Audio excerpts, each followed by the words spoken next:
Kalau ikut sejarahnya, setiap kelas kita sebelum ni kita anjurkan pada hari Ahad pada pukul 2.30 petang. Dan kita dapati kehadiran pada pagi ini lebih ramailah berbanding dengan kita buat pada hari Ahad. Kemungkinan hari itu hari Minggu dan sebagainya, ramai yang ada urusan. Dan kita lihat kehadiran pada pagi ini lebih daripada 100 orang. Kalau petang Ahad biasanya mencecah 100 lebih kurang macam itulah. Tapi ini 100 lebih, syukur pada Allah. Balik pada cerita kita para jemaah sekalian, pertemuan kita pada pagi ini pertemuan kali yang ke-36 dalam siri kuliah pengajian berkitab kita daripada kitab 77 cabang iman menurut Al-Quran dan Hadis, yang mana kali pertama kita bacakan kitab kita ini tepatnya pada tanggal 6 Februari 2022 dan hari ini pada tanggal 7 Jun 2023, lebih kurang setahun 4 bulan. Alhamdulillah kita telah berjaya adakan sebanyak 36 kali pertemuan, syukur pada Allah. Dan pertemuan kita kali yang ke-36 ataupun siri tatap muka kuliah pengajian berkitab kali yang ke-36 pada pagi ini, insya-Allah kita akan membicarakan pada cabang iman yang ke-67. Sikit lagi nak khatam kitab kita ni. Sebenarnya kalau bagi jemaah yang kali pertama ataupun yang baru dalam pengajian bersama dengan saya, ini merupakan kitab yang kedua dah sebenarnya. Kitab yang pertama dulu kita pernah khatamkan kitab Penawar Bagi Hati. Itu telah selesai kita adakan pembacaan khatamnya. Dan pada pagi ini kita akan masuk pada cabang iman yang ke-67. Bagi tuan-tuan, puan-puan, ibu-ibu, akak-akak yang ada kitab, bolehlah kita buka pada muka surat 136. Muka surat 136, cabang iman yang ke-67. Salah satu daripada tanda kesempurnaan iman adalah kita memuliakan jiran. Memuliakan jiran. Ini cabang iman yang ke-67. Memuliakan jiran ini salah satu termasuklah kita mewujudkan suasana kemesraan dan saling menghormati antara jiran, tidak menyakiti hati jiran sama ada dengan ucapannya ataupun dengan perbuatannya, dan juga menjaga hak jiran bagi mendapatkan keamanan dan ketenteraman. Ini ada beberapa hak lah. Nanti kita akan lihat dari sudut huraiannya insya-Allah.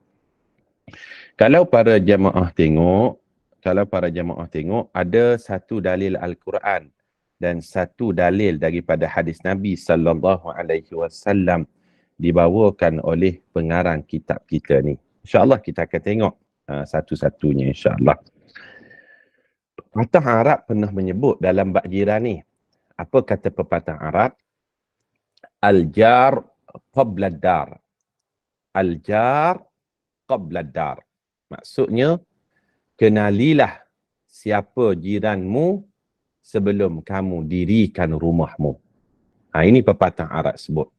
Maknanya kalau sebelum kita buat rumah, ataupun kita beli rumah, ataupun bahkan kita sewa rumah sekalipun, maka sebaiknya kita kenali dulu siapakah kita tengok dari sudut keadaan, masyarakat, jiran, kawasan yang kita akan duduk tu tadi. Sesuai ataupun tidak dengan kita. Kalau tidak sesuai dan sebagainya, maka janganlah dirikan penempatan di kawasan tersebut. Maka pepatah Arab menyebut al-jar qabla dar. Hendaklah kamu kenali jiran sebelum kamu dirikan rumah. Kita tengok dulu firman Allah Subhanahu wa taala. Ada satu dalil Al-Quran dibawakan oleh pengarang kitab kita. A'udzu billahi minasy syaithanir rajim. Wa bil walidaini ihsana wa bidzil qurba wal yatama wal masakin wal jari dzil qurba wal jaril junub was-sahibi bil jambi wa banis sabil. Surah An-Nisa ayat yang ke-36. Maksudnya, dan berbuat baiklah kepada kedua ibu bapamu. Ini yang pertama yang Allah perintahkan. Pastilah ibu bapa didahulukan. Setelah itu, keutamaan yang kedua, kaum kerabat. Islam ni dia menganjurkan jangan kita buat baik pada orang jauh sehingga kita lupa berbuat baik ataupun mengabaikan orang yang dekat. Dalam apa-apa hal dalam Islam, mesti utamakan orang yang dekat dulu. Kita tak nak orang lain dia bantu, tapi ibu bapa dia tidak bantu. Adik-beradik dia tak bantu. Ramai sekarang ni salah dari sudut keutamaan. Yang ditolong orang-orang yang jauh, tapi mak ayah, adik-beradik, pakcik makcik di kampung, dia lupa untuk tolong dan dia abaikan. Dekat orang lain macam-macam dia bagi. Tetapi dekat ibu ayah, adik-beradik, sanak saudara, anak saudara, sepupu sepapak, dia lupakan. Maka Islam di dalam meletakkan keutamaan, yang keutamaan untuk kita berbuat baik ataupun kita bantu, pastilah kedua ibu bapa. Kedua ibu bapa. Setelah kita bantu ibu bapa, keutamaan yang kedua, wabidil qurba, orang yang ada kerabat. Karabah maknanya hubungan darah dengan kita. Setelah itu yang ketiga, wal yatama, anak-anak yatim. Yang keempat, wal masakin, orang-orang miskin. Yang kelima, wal jari dzil qurba, jiran tetangga yang dekat. Kita tulis jiran tetangga yang dekat tu dalam kurungan, yang dimaksudkan al jari dzil qurba, jiran tetangga yang bersebelahan. Bersebelahan maknanya satu dua rumah dengan kita. Satu dua rumah dengan kita dekat. Maknanya kalau kita cakap tu, dia dengar lah. Kalau kita bercakap dengan keadaan biasa tu, dia dengar. Boleh jadi rumah kita kan, rumah teres contohnya kan. Dinding dia juga. Maknanya kalau kita kat luar tu, kita bercakap, dia dengar. Itu disebut al-jari dzil qurba, jiran yang dekat. Kita tengok dia, kita keluar rumah nampak, itu jari dzil qurba. Satu lagi, al-jaril junub, jiran tetangga yang jauh. Jiran tetangga yang jauh ni siapa dia? Merujuk kepada jiran kita juga, yang mana takrif jiran itu 40 buah rumah ke depan, 40 buah rumah ke belakang, 40 buah ke kanan dan ke kiri. Maka dia ada hak untuk kita berbuat baik bagi dia mendapatkan hak sejiran. Dan yang ke-7, was-sahibi bil jambi, rakan sejawat kita. Maknanya kalau kita sekerja tu satu jabatan yang sama, satu bahagian yang sama, satu sekolah yang sama dan sebagainya. Jadi ini keutamaan-keutamaan yang patut kita dahulukan dalam berbuat baik. Para jemaah sekalian, antara tanda seseorang itu mendapat kebahagiaan, salah satu tandanya bila dia dikurniakan dengan jiran yang baik dalam hidup dia. Ini disebut di dalam satu hadis sebenarnya. Antaranya hadis yang diriwayatkan oleh Imam Ahmad, Rasulullah sallallahu alaihi wasallam pernah menyebut, inna min sa'adatil muslim, sesungguhnya antara tanda manusia itu bahagia. Apa tanda manusia itu bahagia? Ada 3 kata Nabi sallallahu alaihi wasallam. Yang pertama, al-maskanul wasi', iaitu rumah yang lapang. Rumah yang lapang. Apa yang dimaksudkan dengan rumah yang lapang? Bukan sahaja rumah tempat kita tinggal, tetapi hati yang lapang. Orang ni orang yang bahagia. Ni kalau kita nak catat, bagus poin ni. Berdasarkan hadis Nabi sallallahu alaihi wasallam, ada 3 tanda manusia ini adalah manusia yang bahagia. Apa 3 tanda tersebut? Yang pertama, al-maskanul wasi', tempat tinggal yang lapang. Bukan sahaja tempat tinggal dari sudut fizikal, tetapi tempat tinggal di sini juga dia merujuk kepada hati yang lapang ataupun hati yang tenang. Orang yang hatinya lapang, hatinya tenang, tidak keluh kesah, orang ni orang yang bahagia. Orang bahagia. Walaupun kita tengok dia biasa-biasa je. Tapi hatinya tenang. Kalau tidur, boleh tidur. Ada orang hati keluh gelisah, nak tidur pun tak boleh. Banyak serabut, banyak masalah dan sebagainya. Itu belum cukup bahagia. Orang bahagia yang pertama kata Nabi SAW, tandanya hatinya lapang. Yang kedua, al-markabul hani. Tanda orang yang bahagia adalah dia mempunyai kenderaan yang menyenangkan. Apa maksud kenderaan yang menyenangkan dalam hadis ni? Ia merujuk kepada kenderaan yang menyampaikan dia di tempat-tempat yang baik. Di tempat-tempat yang baik. Kereta dia biasa je. Kereta dia mungkin Viva, Azia, Kancil, Kenari, macam tu je biasa je. Tetapi kenderaan itu menyampaikan dia ke kelas pengajian, ke surau, ke masjid. Orang ni orang yang bahagia. Mungkin ada orang keretanya besar, berkilat-kilat. Rumahnya tinggi, bertingkat-tingkat.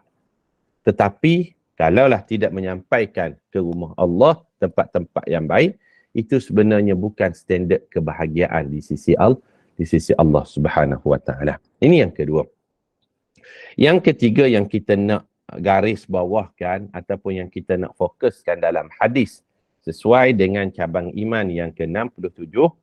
Yang ketiga kata Nabi SAW, apa tanda orang ni bahagia? Yang ketiganya kata Rasulullah SAW, al-jarus salih.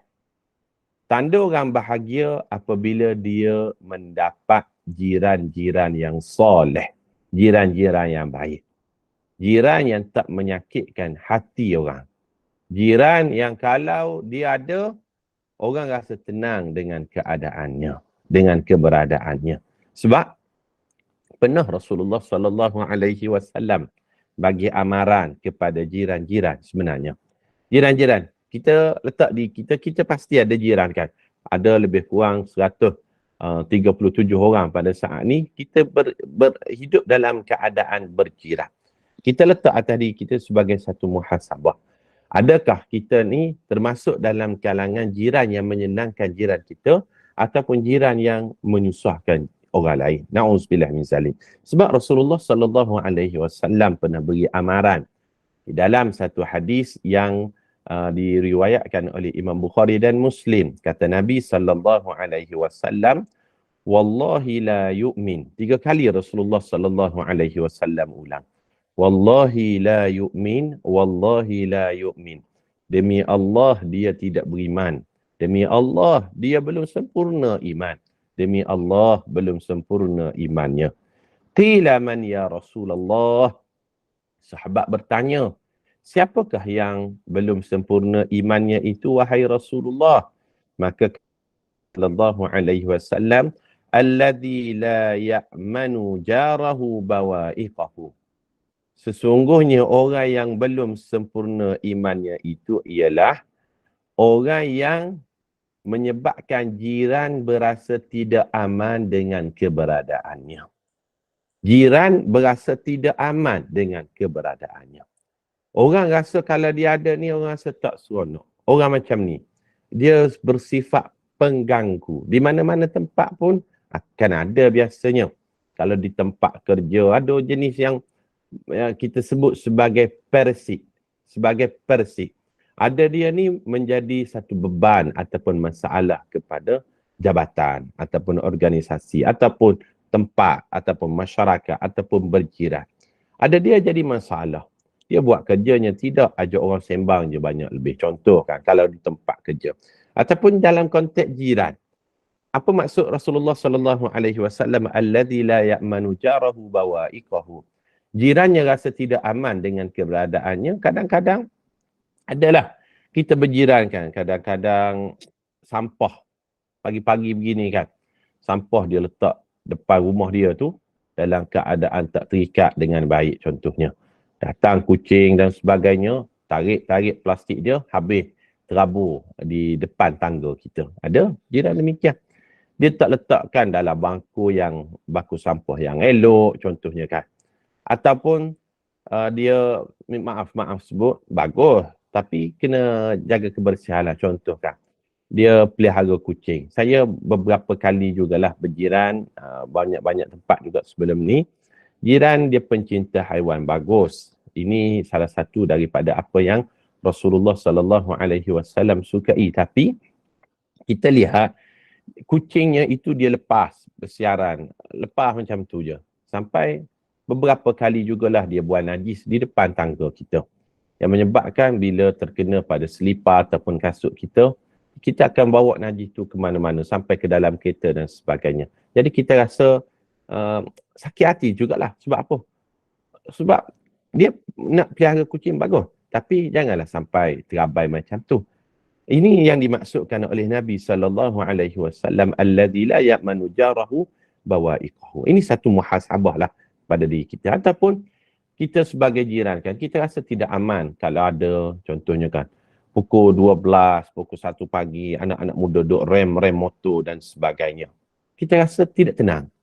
Maka benda ni lah yang Rasulullah katakan tak sepenuh orang yang menyakitkan hati jirannya tadi. Ataupun dalam konteks kita kan, kita ada pasu bunga dan sebagainya. Pasu bunga banyak kita tanam bunga depan rumah kita.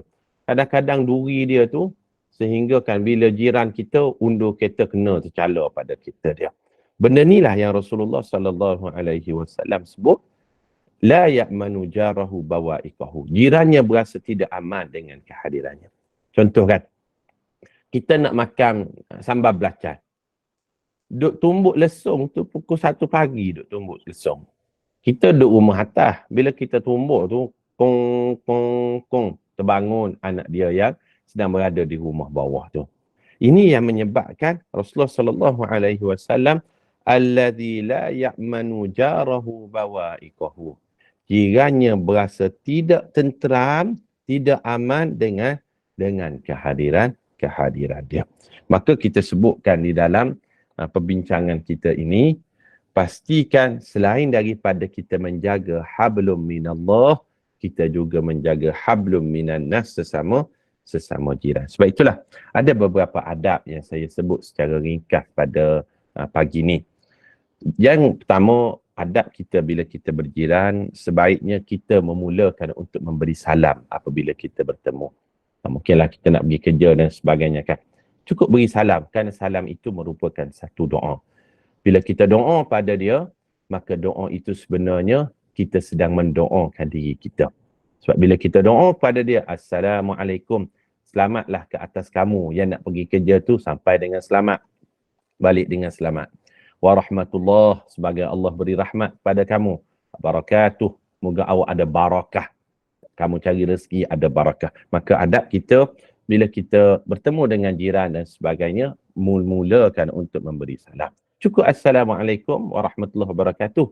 Cukup sekiranya tidak ada apa yang kita nak buatkan. Kalau ada, tak ada masalah lah. Tapi paling kurang beri salam lah. Yang kedua, adab kita bila berjiran ini, janganlah, ini kita perlu jelaskan juga, janganlah kita terlalu bertanya tentang hal-hal peribadi jiran. Kadang-kadang orang tak selesa kan. Soalan-soalan pula, soalan yang sensitif. Kalau tak ada apa yang kita nak bertanya, diam sajalah. Kadang-kadang ada orang ni macam-macam komen dari sudut fizikal lah dan sebagainya. Lama tak jumpa. Nampak berisi sangat. Kawan ni dah diet dah sebenarnya. Tapi bila dia komen macam tu, merasakan semangat dia jadi hilang. Maka jiran ni, kalau tak ada benda yang elok untuk kita bertanya, lebih baik kita diam, bagi salam saja, tanya khabar macam tu sajalah. Maka janganlah terlalu kita jam kepada perkara yang terlalu peribadi ataupun fizikalnya tadi. Yang ketiga, adab kita berjiran, pastikan kita menutup keaiban jiran kita. Pastilah ada aib dan sebagainya. Tapi jangan pula, contohkan musim-musim raya, kita pergi ziarah jiran tu, ziarah jiran ni, rumah si A, kita cerita tentang si B, rumah si B, kita cerita tentang si C, contoh kan. Maka sebaiknya, masing-masing ada kelemahan dan sebagainya, sebagai manusia, maka adab kita berjiran, cubalah sebaik mungkin untuk kita menutup keaiban jiran kita tadi. Dan yang keempat, adab kita bila kita berjiran ini, janganlah kita menyempitkan perjalanan jiran di dalam nak menuju ke rumahnya. Kadang-kadang orang ni dia buat payah sikit. Dia sempitkan laluan, dia kata tanah aku, pagar aku, dia buat sampai payah jirannya untuk masuk ke rumahnya. Maka adab kita ni pastikan ada toleran di situ, ada tolak ansurnya. Ini saya sebut secara ringkas lah dari sudut hablum minan nas. Selain kita menjaga hak dengan Allah, kita juga ada satu lagi yang kita dituntut untuk menjaganya, hablum minan nas, iaitu hak kita berjiran. Kemudian ada satu dalil daripada hadis Nabi sallallahu alaihi wasallam. Muka surat 137 tuan-tuan. Kita ambil satu lagi dalil hadis. Hadis daripada Aisyah radhiyallahu anha, semoga Allah meridainya, dalam as-sahihain. Rasulullah sallallahu alaihi wasallam bersabda, annaha sami'at Rasulullah sallallahu alaihi wasallam yaqulu ma zala Jibrilu yusini bil jari hatta dhanantu annahu sayuwarrithuhu. Maksudnya, kata Aisyah radhiyallahu anha, aku selalu dengar Rasulullah sallallahu alaihi wasallam bersabda, apa kata Nabi? Jibril selalu datang mengingatkan kepadaku tentang jiran. Jibril ni selalu cerita kepada aku tentang jagalah hak jiran, senangkan hati jiran, jangan menyusahkan dia. Sehingga kan kata Aisyah, aku menyangkakan seorang jiran itu boleh mewarisi harta jirannya. Hadis sahih riwayat Imam Bukhari dan Muslim. Hadis ni nak menceritakan betapa besarnya kedudukan jiran dalam Islam, seolah-olah bukan bermaksud dia boleh menerima harta pusaka, tidak, tetapi seolah-olah dia ni boleh menerima harta pusaka. Apa sebab? Kerana sentiasa malaikat Jibril bila dia datang kepada Nabi sallallahu alaihi wasallam, yang sentiasa diingatkan juga adalah tentang menjaga hak jiran. Seolah-olah jiran ini layak untuk menerima harta pusaka, sedangkan tak layak. Tapi nak sebutnya betapa tinggi kedudukan jiran bila selalu diwasiatkan kepada Nabi oleh malaikat Jibril tentang jagalah hak jiran, maka aku menyangkakan jiran ni seolah-olah boleh mewarisi harta jirannya. Maka para jamaah sekalian, jadilah kita jiran yang berfungsi, jiran yang berbuat baik, jiran yang prihatin kepada jiran-jiran yang lain, insya-Allah. Ini cabang iman yang ke-67, kita huraikan secara sederhana dalam tempoh 25 minit. Anda nak ambil satu lagi perbincangan pada pagi ini. Kita mulakan cabang iman yang ke-68 insya-Allah. Muka surat 138. Kita ambil dua tajuk pada pagi ini. Kalau cabang iman yang ke-67 pada bab memuliakan jiran, kita ambil satu lagi cabang iman yang ke-68, iaitu memuliakan tetamu. Ini satu lagi topik. Tadi dalam bab jiran, yang ni memuliakan tetamu. Kita tengok dulu, dalam bab memuliakan tetamu ada satu hadis daripada Nabi sallallahu alaihi wasallam. Surat 138. Hadis daripada Abu Shurah Al-Adawi, semoga Allah Subhanahu wa taala meridainya.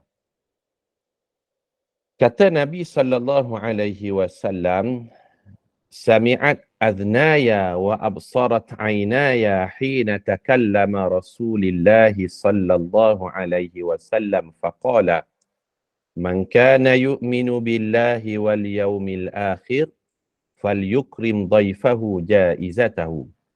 Qalu wa ma jaizatuhu? Qala yawmuhu wa laylatuhu. Wadhiyafatu thalathatu ayyamin fama kana wara'a dhalik fahuwa sadaqatun alayh. Wa qala man kana yu'minu billahi wal yawmil akhir falyakul khairan aw liyasmut. Wa zada fi riwayatin fi awwalihi man kana yu'minu billahi wal yawmil akhir falyukrim jarahu. Maksudnya, muka surat 139. Rasulullah sallallahu alaihi wasallam pernah bersabda, kata Abu Syurah Al-Adawi, seorang sahabat, dua telingaku mendengar dan dua mataku melihat. Maknanya betul-betul dia ada di majlis yang Rasulullah sallallahu alaihi wasallam sampaikan perkara ini. Maknanya dia saksi hidup. Dia tengok dengan mata dia, dia dengar dengan telinga dia. Apa pesan Nabi? Sesiapa yang beriman kepada Allah dan hari akhirat, muliakan tetamu dengan menghargainya. Cara menghargai ataupun memuliakan tetamu ni, sahabat tanya macam mana? Baginda menjawab, sehari semalam. Sehari semalam. Maknanya, kamu boleh sedaya diri kamu dengan kemampuan kamu meraihkan dia sehari semalam. Sehari semalam tu memang hak mutlak milik dia. Manakala tempoh bertamu adalah 3 hari. Maknanya macam ni. Kalau sekiranya tetamu kata, boleh tak saya nak menumpanglah di rumah awak dalam tempoh 3 hari ni, hak dia dan hak kita untuk memberikan. Hak dia layak untuk dapat. Hak dia tadi. Dan kita sebagai tuan rumah layak untuk memberi dalam tempoh 3 hari. Sekiranya lebih daripada itu adalah sedekah untuk dia. Maka sekiranya lebih daripada 3 hari itu pertimbangan kamulah tuan rumah. Maksudnya begitu. Baginda bersabda lagi, sesiapa yang beriman kepada Allah dan hari akhirat, ucapkanlah kata-kata yang baik ataupun diam. Baginda menambah dalam riwayat lain, sesiapa yang beriman kepada Allah dan hari akhirat, maka muliakanlah jirannya. Ini topik yang baik untuk kita ingatkan. Lebih lagi kita baru habis cuti sekolah, kemungkinanlah nak hujung minggu nanti kita banyak nak pergi tempat ziarah dan sebagainya. Kadang-kadang orang bicarakan adab sebagai tuan rumah melayan tetamu. Biasanya orang akan sentuh dalam bab adab tuan rumah menyambut tetamu. Tetapi jarang disentuh pada bab adab kita sebagai tetamu bila pergi ke rumah orang. Ini jarang disentuh. Adab kita sebagai tetamu bila pergi ke rumah orang.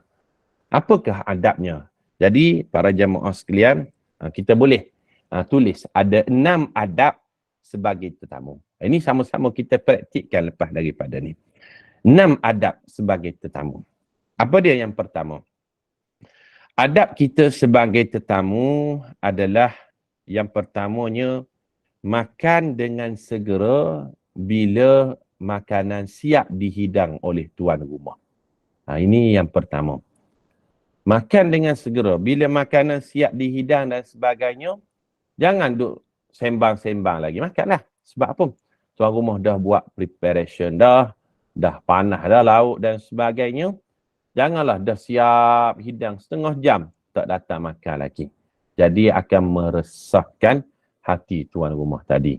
Kenapa ni tak nak makan apa yang saya hidang? Tak sedap ke? Tak selesa ke? Dia akan timbulkan su'uzan, syak wasangka kepada tuan rumah. Maka bila dah siap dihidang, dah dijemput oleh tuan rumah, maka bersegeralah untuk kita makan tadi. Ini yang pertama. Adab sebagai tetamu. Yang kedua, adab sebagai tetamu yang keduanya adalah jangan kita minta tuan rumah sediakan perkara yang menyusahkan bagi dirinya. Jangan minta benda yang susahkan tuan rumah. Kadang-kadang, ialah tuan rumah ni, dia kadang-kadang bermanis mulut. Dia tanya, awak nak makan apa ni? Nak datang rumah saya? Maka sebaiknya kita katakan apa yang memudahkan tuan rumah sajalah. Jangan pula kita bagi menu yang pelik-pelik. Boleh, saya nak datang rumah awak. Paling kurang durian musangking lah, kata dia. Dah lah mahal. Kadang-kadang di luar musim pula nak cari tempat mana. Payah. Nak makan apa ni? Bagilah pada saya contohnya sate kajang contohnya. Nak sate kajang. Yang tuan rumah ni duduk di mana? Duduk di Ampang ataupun duduk di Negeri Sembilan. Jauh nak pergi. Contoh kan. Jadi, jangan minta perkara yang menyusahkan tuan rumah. Nak menu pelik-pelik, nak makan makanan yang pelik-pelik, nak makan makanan yang mahal dan sebagainya. Apa yang dihidangkan oleh tuan rumah, maka makan sajalah. Makan sajalah. Jangan nak minta perkara yang boleh menyusahkan. Mungkin pada pertimbangan kita tak menyusahkan. Tapi kita tidak tahu sebab kita tidak berada di dalam kasut tuan rumah. Ini sebagai peringatan lah. Yang ketiga, adab kita sebagai tetamu. Biasa orang bincang adab sebagai tuan rumah melayan tetamu. Tapi ni adab kita sebagai tetamu. Apa dia? Yang ketiga, adab kita sebagai tetamu, kalau kita nak bawa orang luar, bagi tahu siapa yang kita nak bawa dan berapakah jumlah dia. Biasanya kita datang dengan ahli keluarga kita je kan. Itu dah makruf, dah diketahui oleh tuan rumah. Tapi kalaulah bersama kita mungkinlah ada ipar duai, ada pakcik makcik, sanak saudara, sepupu sepapak yang turut nak ikut kita datang ke rumah, kenduri ke dan sebagainya, maka adab kita sebagai tetamu, maklumkan dulu pada tuan rumah. Maklumkan dulu pada tuan rumah. Jangan terus serbu macam tu saja. Terkejut tuan rumah nanti. Sedia makanan untuk 10 orang. Yang datang 20 orang. Kesian tuan rumah. Nanti anak-anak dia tak dapat makan. Kesian tuan rumah. Menyebabkan timbul rasa segan ataupun aib bagi dirinya. Maka kalau kita nak datang, pastikan kita tanya dulu tuan rumah. Bagi tahu kita nak datang ni siapa dan berapa orang jumlahnya. Ini yang ketiga.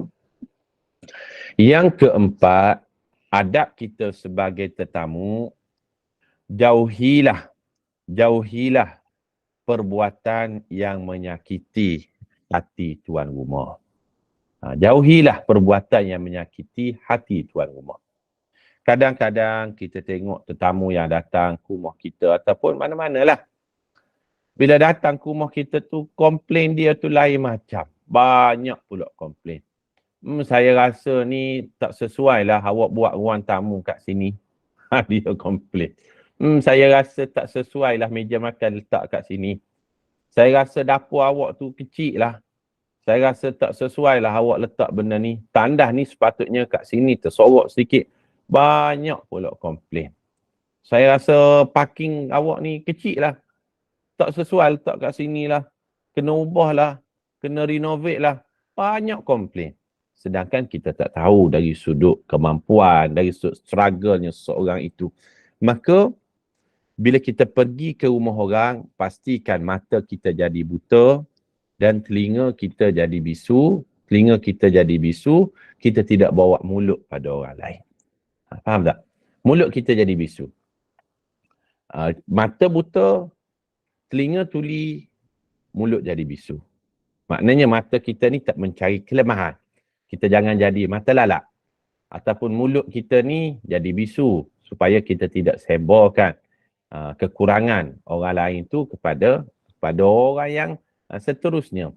Dan telinga kita jadi tuli, kita tidak mendengar aib tuan rumah daripada orang lain. Itu adab kita sebagai tetamu. Jauhi perkara yang boleh menyakiti hati tuan rumah.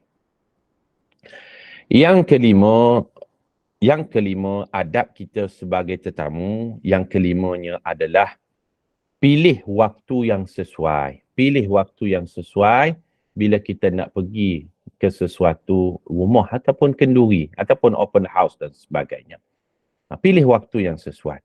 Dalam Islam, kita dilarang pergi ke rumah orang pada 3 waktu sekiranya tidak dijemput. Ini disebut di dalam Al-Quran. Dalam surah Al-Ahzab, ayat yang ke-53, Allah Subhanahu wa Ta'ala sebut, Ya ayyuhalladzina amanu la tadkhulu buyutan nabi illa an yu'zana lakum. Wahai orang beriman, janganlah kamu serbu rumah Nabi sehinggalah kamu diberi izin. Maknanya, jangan pergi ke rumah tu sehingga dapat jemputan ataupun keizinan pada 3 waktu ni. Apa 3 waktu tersebut? Yang pertama, jangan pergi ke rumah orang. Yang pertamanya pada waktu tengah malam. Selepas isyak lah. Selepas isyak dan ke atas. Sekiranya tidak ada jemputan. Kita garis bawahkan sekiranya tidak ada jemputan. Lepas isyak contohnya pukul 10 malam. Orang ni nak tidur dah. Esok kerja lagi. Kita pukul 10 malam baru sampai. Dia dikenali dengan gelaran tetamu larut malam. Pukul 12 malam tak balik lagi. Kawan ni esok kerja pula, ngantuk dia. Maka selepas isyak sekiranya tidak dijemput, jangan pergi. Yang kedua, waktu yang dilarang dalam Islam adalah waktu awal pagi. Awal pagi ni maknanya sebelum subuh. Pukul 4 pagi duduk ketuk pintu rumah orang, saya nak datang ziarah rumah awak ni, ini tak boleh. Sekiranya tak dijemput, tak boleh. Dan yang ketiga, iaitu pada waktu tengah hari, iaitu pada waktu pukul 1.12, 1.2 macam tu, tak boleh. Sekiranya tidak ada jemputan. Tapi kalau tuan rumah jemput, jomlah rumah saya, kita makan tengah hari, itu tak menjadi masalah. 3 waktu ni dilarang. Dan satu lagi saya nak beri penekanan lah, sebagai peringatan pada saya dan kita semua. Banyak saya perhatikan, apabila kita lihatkan, jemputan waktu kenduri ataupun open house. Contohnya antara pukul 2 hingga pukul 5 contohnya, open house ataupun kenduri. Jangan kita pergi terlalu awal dan jangan pergi terlalu lewat daripada tarikh jemputan tadi. Contoh, open house ataupun kenduri majlisnya pukul 2 jemputannya. Kadang-kadang saya lihat ada orang dah datang pukul 12 lagi. Pukul 1 lagi. Kita tanya kenapa awal sangat ni? Sebab nak makan kepala gulai dia kata. Yang gulai yang awal tu dia nak makan. Pukul 12 dah datang, pukul 1 dah datang. Kenduri start pukul 2. Maka tuan rumah dengan berpeluh-peluhnya, tak bersiapnya dan sebagainya, nak melayan tetamu lagi, dia akan menyukarkan tuan rumah. Maka ingatannya, kalau waktu jemputan pukul 2, pastikan kita sampai pukul 2 dan ke atas. Jangan sampai terlalu awal. Jangan sampai terlalu awal. Banyak kita tengok, tuan rumah tak selesai. Tak selesai lagi. Nak angkat gulai, nak angkat nasi. Nasi mungkin tak sampai lagi dan sebagainya. Itu menyebabkan kita, tuan rumah tu rasa tidak selesa lah. Ataupun, kalau jemputan tu sampai pukul 5 petang. Ini sebagai contoh sajalah. Janganlah pukul 8 malam baru kita sampai. Menyebabkan lauk dah habis dah. Tuan rumah letih, nak kemaskan rumah lagi, nak basuh lantai lagi. Maka pastikan kita patuhi waktu jemputan kenduri itu tadi. Ini sebagai adab kita menjadi tetamu. Dan last sekali yang keenam, adab kita sebagai tetamu, hendaklah kita doakan pada tuan rumah. Doakan pada tuan rumah. Dan doa kepada tuan rumah ni Rasulullah sallallahu alaihi wasallam pernah ajarkan. Apa doa yang kita nak baca pada tuan rumah yang kita pergi ziarah dia, kita pergi open house dia, makan-makan dia, kita doakan, Allahumma at'im man at'amana wasqi man saqana. Ya Allah, berilah makan kepada orang yang memberi makan kepada kami dan berilah minum kepada orang yang memberi minum kepada kami. Ini diajarkan oleh Rasulullah sallallahu alaihi wasallam. Beri makan kepada orang yang beri makan pada kami dan beri minum kepada orang yang beri minum kepada kami. Dan ada satu hal lah yang kita boleh sentuh lah. Walaupun kita baru lepas hari raya dan sebagainya, ada satu adab kalau kita tengok anak-anak kita mungkin dia tak tahu apa-apa, tapi kita sebagai ibu bapa lah, kita perlu didik dia. Kadang-kadang bila kita pergi ke rumah siapa-siapalah, tuan rumah akan bagi duit raya pada anak kita. Betul tak? Bagi duit raya. Ajar anak kita jangan buka sampul duit raya tu di depan tuan rumah. Kadang-kadang segan dia, mungkinlah isi sampulnya tu tak banyak. RM1, RM2, RM3.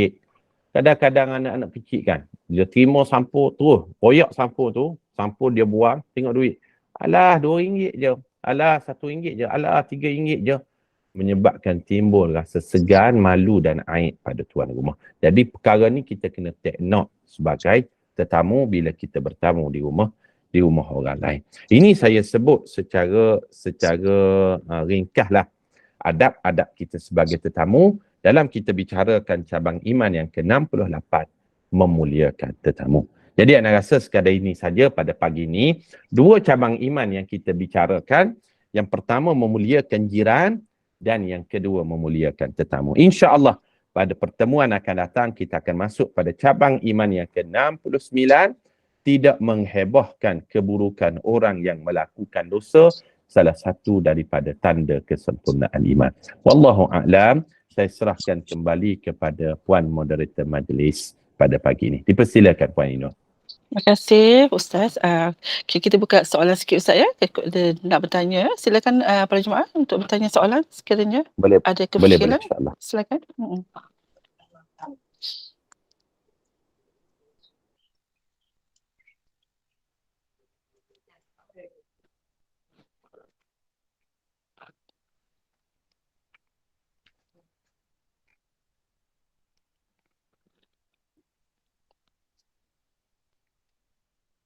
Saya ada soalan Ustaz.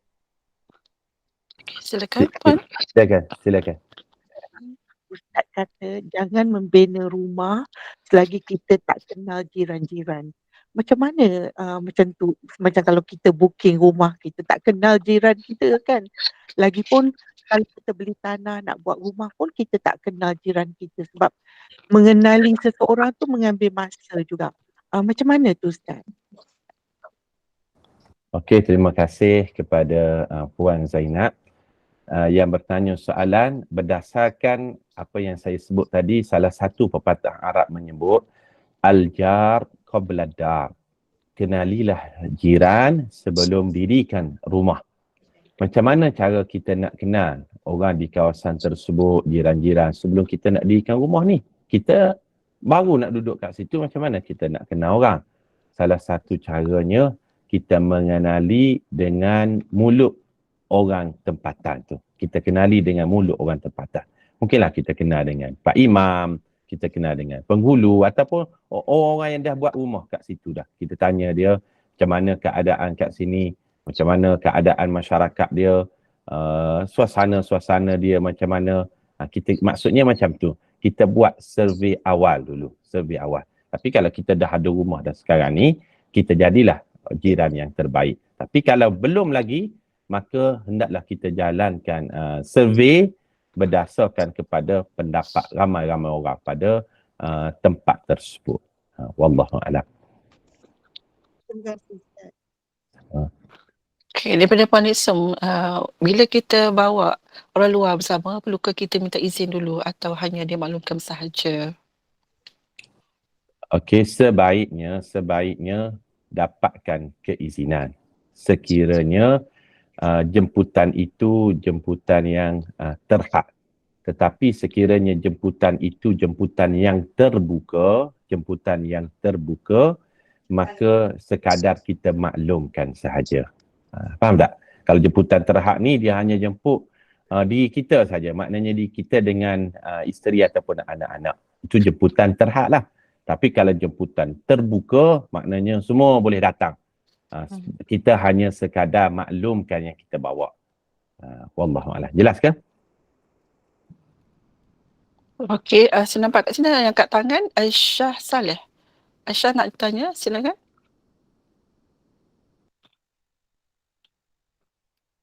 Salah tekan kot. Okey, Puan Hasimah. Assalamualaikum Ustaz. Nak tanya lah. Kita dah survey kawasan perumahan tu. Tiba-tiba masa kita duduk sebelah tu jiran India kiri kanan. Apa harus kita buat? Kenapa dengan jiran India tu ada masalah apa ke? Sebab ada masalah lah. Sebab dia kan dia orang masak setiap waktu dia semayang tu. Dia semayang kemudian dia bakar dia punya gaharu tu masuk dalam rumah kan. Itu jadi satu masalah jugalah. Kadang-kadang dia buka dia punya zikir dia tu. Kita Faham. tegur tak boleh. Betul-betul faham. Sepatutnya jiran India tu join kelas kita pada pagi ni. Baru dia tahu adab sebagai jiran lah. Maknanya dia tak pernah hadir kelas adab berjiran lah kot. Jadi dia buat perkara dia tu hanya pada diri dia saja. Jadi apa yang kita dah tak boleh nak buat apalah, tu maksudnya al-jar qabla dar tadi. Kita perlu selidiki siapa jiran kita, barulah dirikan rumah. Tapi nak buat macam mana, benda dah berlaku dah. Yang boleh kita katakan hanyalah berbincang sajalah.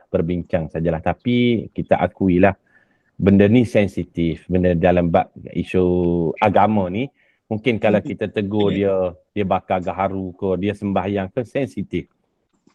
Sensitif benda ni. Jadi bagi saya mewujudkan perbincangan yang harmoni lah.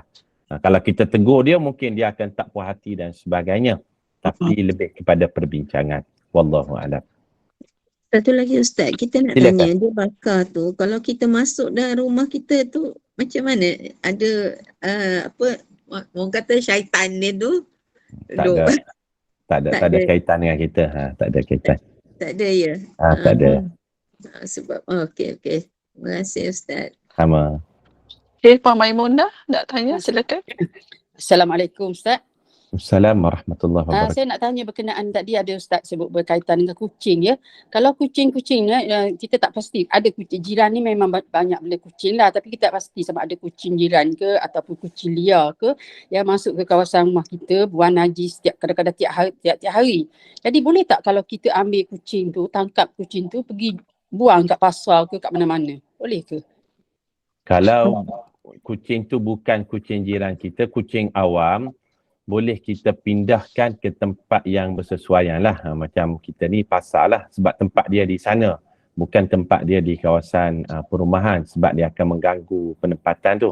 Tapi sekiranya kucing tu kucing hak milik jiran kita, tak boleh kita pindahkan dia ke tempat yang lain. Jadi kenal pasti dulu kucing tu kucing yang mana. Maknanya dalam seminggu tu kita survey. Kucing ni kucing awam contohnya. Baru boleh kita pindahkan. Kalau kucing jiran, kita katakanlah kita pakai perangkap kucing masuk, lepas tu macam mana kita nak bertindak? Kita kena macam ambil gambar WhatsApp pada jiran kita, tanya kucing tu siapa punya, kalau tak dia memang mengaku, maksudnya kita boleh buang lah kan Ustaz? Okey. Pada pandangan saya dalam kes macam ni, kita tahu ni kucing jiran ni. Kita tahu ni memang kucing dia. Sebab dia ni banyak sangka kucing contohnya. Maka bagi menjaga hubungan kita dengan jiran, jangan kita terus WhatsApp pada dia ataupun WhatsApp dalam grup, guna nombor WhatsApp kita. Tapi kita gunakan nombor WhatsApp daripada ketua kawasan ataupun ketua blok ataupun ketua rumah, ketua unit. Biar dia yang maklumkan dalam grup. Jadi orang segan dengan dia.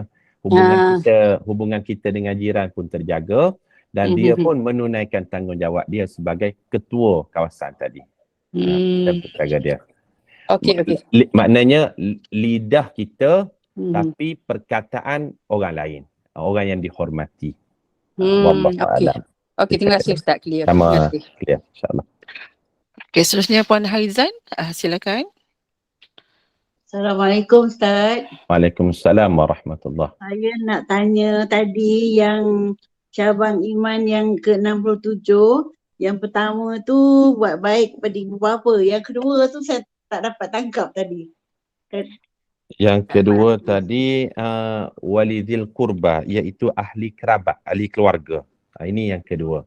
Kalau yang pertama mak ayah, yang kedua ni ahli kerabat, maknanya adik-beradik, pakcik, makcik, sepupu, sepapak. Itu maksud dia. Itu keutamaan lah dalam kita berbuat baik. Terima kasih Ustaz. Okey, sama. Assalamualaikum Ustaz. Meriah hari ni dengan soal jawab. Ya, Tajuk betul. jiran ni meriah. Okey, saya bagi Sabar, pula boleh. kepada Niah dulu. Puan Niah Man, silakan. Ya, Assalamualaikum Ustaz. Nak tanya, bolehkah kita buat misal masa raya kan kita dah penat sangat, lepas tu kita tak nak terima tetamu sebab dah malam pukul 11 masih ada orang datang. Lepas tu kita buat tak tahu, tak jawab salam dekat dalam hati je, boleh ke? Maksudnya dalam WhatsApp dia kata nak datang pukul 11 malam. Dia dah datang, dia bagi salam kat rumah kita. Lepas tu kita dah penat misalnya kan. Dah tengah malam. Lepas tu boleh tak kita tak jawab? Kita ada dalam rumah, maknanya kita tutup pintu lah. Ya, kita tutup pintu ada rumah. Kita jawab dalam hati je. Maknanya tak dapat nak layan lah Ustaz. Katalah penat. Betul. Itu yang saya cakap tadi. Patuhi waktu jemputan. Kalau waktu jemputan 2 hingga 5 lah. Sebab kita tak tahu masalah orang dan sebagainya, ada urusan dan sebagainya. Pukul 11 baru datang. Datang pukul 11, pukul 12 baru balik dan sebagainya. Tuan rumah dah penat dah. Maka dalam kes demikian, kita kena akui satu hak, iaitu hak tuan rumah. Hak tuan rumah. Tidak salah sekiranya tuan rumah tadi tidak bersedia menerima pada waktu tersebut kerana waktu itu adalah waktu dilarang untuk hadir sekiranya tidak ada jemputan. Faham tak? Sebab ada 3 waktu yang saya sebut tadi dilarang. Di dalam Al-Quran memang dilarang 3 waktu ni untuk kita hadir sekiranya tidak ada jemputan. Ataupun kita tidak maklum awal. Iaitu selepas isyak, pukul 11 malam tu dia memang tak boleh lah. Satu lagi waktu subuh, sebelum subuh, pukul 4 pagi duk ketuk rumah pintu kita. Assalamualaikum, kami datang nak beraya. Ini apa hal ni nak beraya pukul 4 pagi ni. Yang ketiganya, waktu tengah hari. Sebab waktu ni biasanya orang nak berehat dan sebagainya. Sebab cuaca yang panas. Maka dalam situasi tadi, sekiranya datang pukul 11, kita pun nak tidur dah. Dan kita tahu dia datang tu nak datang kerana kita ada kenduri pada awalnya. Bolehlah untuk kita tidak bangun ataupun tidak melayan pada waktu tersebut. Kita hanya jawab salam je. Maka 3 kali dia ketuk pintu tu sepatutnya dia faham sekiranya tidak ada orang yang membuka pintu. Di sini ada pertimbangan ataupun garis yang halus antara orang yang sebagai tetamu ataupun orang yang sebagai tuan rumah. Maka harmonikanlah antaranya. Wallahu a'lam. Okey, Puan Aisyah nak tanya, silakan. Okey, seterusnya Kak Noh tanya, silakan. Assalamualaikum Ustaz. Assalamualaikum warahmatullahi wabarakatuh. Saya nak respon yang pergi rumah orang ni tanpa izin tu,